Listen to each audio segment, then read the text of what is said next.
Hello, friends. Welcome to Story Time from LalloLand. I'm Mama Lallo, reading to you a little golden book classic, Walt Disney's The Sword and the Stone. This is one of my favorite stories. It's about King Arthur.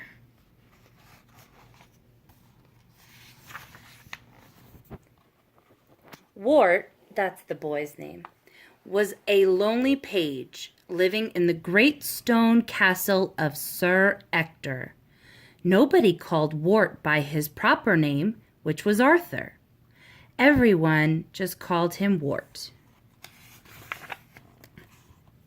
Sir Ector had a big, lazy son named Kay, who liked to stretch out in the sun and doze.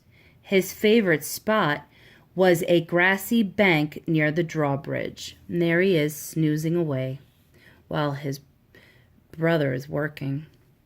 Poor Wart had to work and work. He scrubbed pans and scoured pots in the castle cookhouse. They didn't have dishwashers way back then. He helped the castle carpenter. He polished the armor for the armorer. He swept the castle stables clean. Poor Wart, he was all tired out. But one day there was a clap of thunder in the great hall of the castle. There was a puff of smoke, and there stood a strange old man with an owl on his shoulder. "My name is Merlin. I am a wizard," he said. "Wart needs lessons, so I have come." Sir Ector and Kay laughed and hooted. "Lessons? What does Wart need lessons for? Go away, old man," said Sir Ector. Merlin waved his wand, and right there inside the great hall it began to snow. It snowed, and it snowed, and it snowed. Well, Sir Ector changed his mind. He let Merlin stay on and said, "Give Wart lessons if you like." Nobody understood why Wart needed lessons, but Merlin began to give him lessons. He led Wart down to the moat one day, and he waved his wand. A moat is a muddy, icky body of water surrounding a castle. Wart began to shrink. He shrank smaller and smaller. Suddenly, he changed into a little fish and fell into the water. At first, it was great fun. But then a big fish came along. The big fish wanted to catch the little fish for lunch. Poor little Wart, what could he do? He used his head. He hid in a clump of seaweed so the big fish couldn't find him. "Very good," said Merlin. "You learned your lesson, Wart. When in trouble, use your head." Merlin kept on with the lessons. Once he changed Wart into a squirrel. As a squirrel, Wart stored nuts in trees. He learned to be ready for what tomorrow might bring. Another time, Merlin changed him into a bird. As a bird, Wart flew high in the sky. And seeing the world from way up there, he learned many things. Wart grew wiser and wiser, but still nobody understood. Why did Wart need lessons?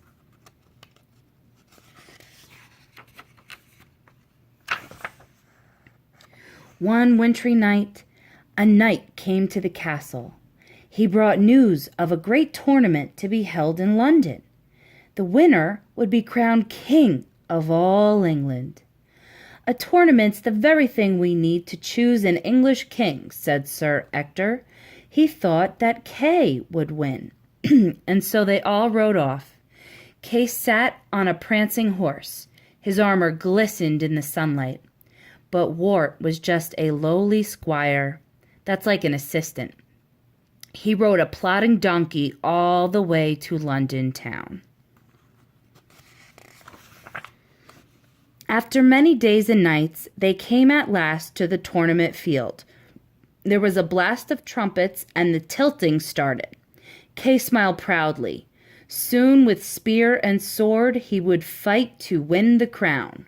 Suddenly, Wart ran from the field. He had forgotten Kay's sword. It was back at the inn where they had slept.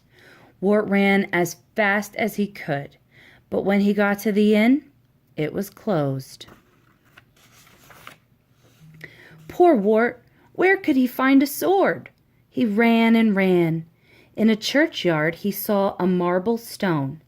On it stood a steel anvil, and stuck through the anvil was a gleaming sword. An anvil is a type of rock. A sword! Wart quickly pulled it out and quickly carried it back to the tournament field. "But that's not Kay's sword," cried Sir Ector when he saw it. Then he saw some letters written in gold on the sword. This is what the letters said. "Whoso pulleth out this sword of this stone and anvil is rightwise king, born of all England." Sir Ector read that, and so did all the other noblemen. Now they knew the tournament wasn't the thing whereby to choose a king. The sword was. But how could Wart have pulled it out? There must be some mistake. They all went to the churchyard. Wart put the sword into the stone. Everyone tried, but the sword wouldn't move. Only Wart could pull it out again, so it was no mistake. But kings must be wise. Kings must know many things. How could Wart be a king? Wart was wise enough, and he knew enough, for that's what the lessons had been for, to prepare Wart to be king. And Wart became a great king, known forever after as King Arthur. The end.